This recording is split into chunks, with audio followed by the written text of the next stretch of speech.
a Better Budget seminar sponsored by the IBM Southeast Employees Federal Credit Union. This seminar has 4 sections. Make sure that you follow the other 4 sections after listening to the first section here. The first section that we're going to talk about involves reasons to budget. Make sure that you have both your workbook and your PowerPoint presentation in order to follow along with today's seminar. So why is it that you want to start budgeting? First of all, budgeting is the best way for us to set and reach our financial goals. It's the best way for us to gain financial independence from credit cards as well. Now, spending is different for every person. So your financial goals are also going to be different per person. But there are some inherent truths when you're actually going through the budget process. One of them in particular is that your expenses can never exceed your income. The second involves that your budget needs to be flexible. The third is that the budget should be motivating. Now, during this process, you're going to need to make some tough decisions.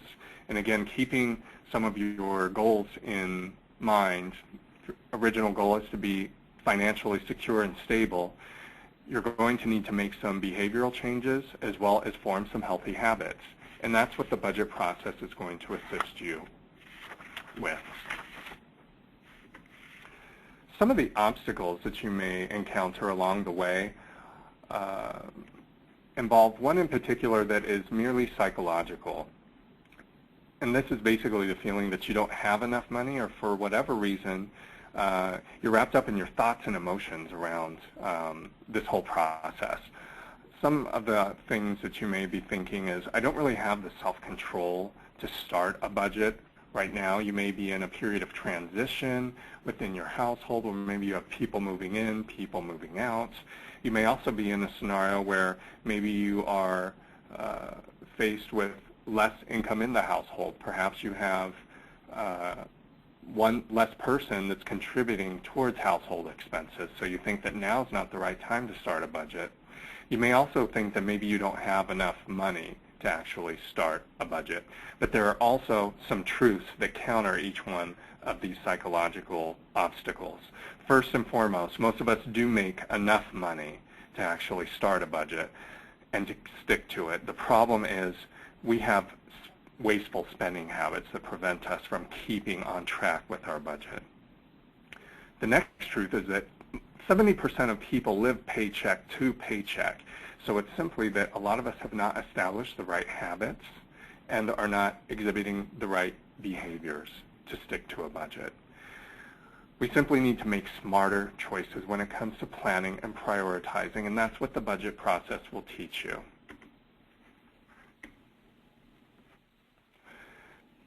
The next obstacle involves the fact that some of the goals that we may be setting for ourselves in our budget process may not be realistic. It may be too big for us, and so they may appear overwhelming. So what you will learn through this process is to actually go ahead and make your goal more realistic. To give you an understanding of this, let's say, for instance, I currently make $35,000 a year, and my goal is to buy a home that's valued at around $200,000. Now, I know that with the way that the lending is with mortgages, that I probably have a better chance of getting the home if I have about 10% as a down payment. So I'm going to need $20,000. If I don't have assets to sell and I don't have the money saved up, this goal can be very overwhelming. The budget process will teach you how to make better habits, choices, and decisions about how to stick to a budget, as well as how to make changes to your budget. The main thing that you're going to get out of this is how to learn to live on what you can afford without having to reach towards credit cards. And so this obstacle is one of the things that a lot of people taking the seminars want to learn more about is how do I make those healthy lifestyle changes that end up being such a big obstacle to actually starting my budgeting. So as you're going through your budget process, the first thing you're going to want to do is establish some goals for your budget. Financial goals are very important, but you need to have certain characteristics in order to ensure that they don't become overwhelming and that they are indeed realistic. One of these characteristics needs to be that they should be specific. And by specific, we're basically stating that you need to have a date by which you want to accomplish the goal by, and you need to have an amount that you've tied the goal to. So you also want to make sure that you can break down the amount into smaller portions so that you can track your progress. You also want to ensure that in addition to being measurable, you've made the goals reasonable and realistic. So let me give you an example here that ties all of these characteristics together. Let's say, for instance, I would like to take a $2,000 vacation in 1 year's time. Well, first of all, is that specific? Does it have a cost? Yes, $2,000. Does it have a date by which I want to accomplish it by? Yes, it's within a year's time. Is it measurable? Well, it can actually be measurable if I take that $2,000 cost and break it up into different pay periods. So for instance, if I'm on a biweekly pay period, 26 payroll periods, I can figure out that $2,000 broken out into each one of those payroll periods leaves $77 per pay period that I need. So that actually makes it measurable. Is it reasonable and realistic? Only if I've planned for it. And so how do you go about planning for your goals? Well, you simply need to prioritize them. And so you do this based on when you're actually going to accomplish the goal by. Three main areas involve a short-term, an intermediate term, and a long-term goal. Short-term goals have to do with items that you can plan for within a year. So for instance, the example of the $2,000 vacation. Now an intermediate goal may be something that takes a little bit longer than a short-term goal, but is no longer than 3 years. An example of this can be perhaps repaying a credit card. Long-term goals end up being something that's going to take longer than 3 years. Let's say something more along the lines of saving for retirement.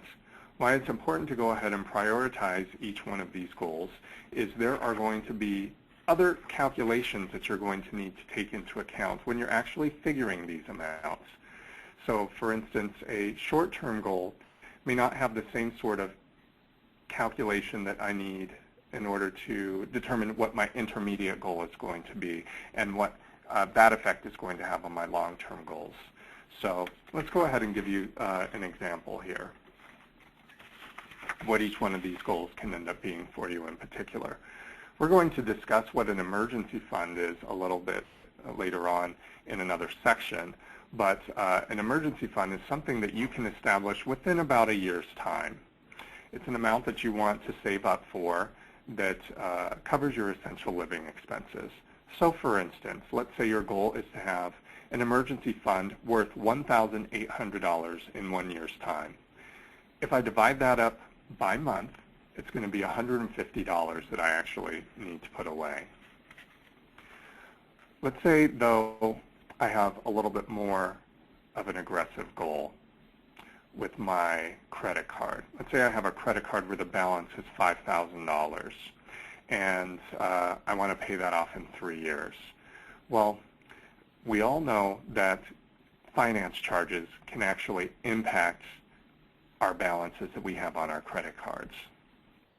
So I'm going to need to use something a little bit more technologically savvy to help me calculate what that finance charge is actually going to cost me. So we encourage you to take advantage of bankrates.com, the calculators that they have on there, or our website, www.ibmsecu.org. You can actually look for calculators on the left side of the website simply by choosing the Find option and then choosing Calculators. If I'm looking to determine what this credit card is going to cost me in order to pay off on a monthly basis, it's going to ask me to plug in what the interest amount is. And let's say, for instance, the interest rate ends up being 20% on this $5,000 balance credit card. I am going to actually see that this card will be paid off in 33 months. And during that 33-month period, I'm going to need to pay $200. Now, if you do a quick calculation, you'll see that that 33-month period and $200 payments is going to equal to $6,600 that I will have paid on that credit card for that period of time. So the difference between that $5,000 amount and the $6,600 ends up being the negative impact of finance charges. Again, I probably wouldn't have been able to calculate that unless I had that financial calculator. Now, this also works on the positive side if I'm looking at doing something like saving for retirement. Let's say my goal is to put away $1 million, and I'm giving myself 30 years to do that. Well, if I plug those figures into my financial calculator and add the average market return rate of 8%, I will find that I only need to save $671 a month in order to reach that goal. Now, if you do a quick calculation and figure what the 360 months worth of $671 savings is going to be over the period of time, you'll see that you've only contributed $241,560. What's the difference between that figure and the $1 million? It ends up being that positive impact of interest that you're accumulating over that period of time. So again, the financial calculators are going to help you understand a more accurate amount of both finance charges and interest, and that will help make your goals much more measurable and much more realistic. Now I'd like for you to turn to page 3 of your workbook. On this workbook, you will actually see a goal chart. And this goal chart will help you understand how to allocate your short, your mid or intermediate, and long-range goals into different quadrants. You'll see that you need to include a target date for each goal, as well as the total needed, what you have saved up already, and the pay periods that you have until the next target date. Then you can actually go ahead and then figure out what is the amount that you need to put away per pay period.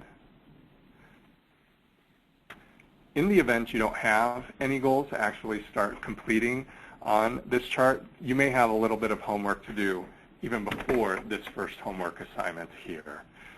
But it's important to have financial goals because these are a major portion of your budget. This concludes section 1 of the Build a Better Budget seminar.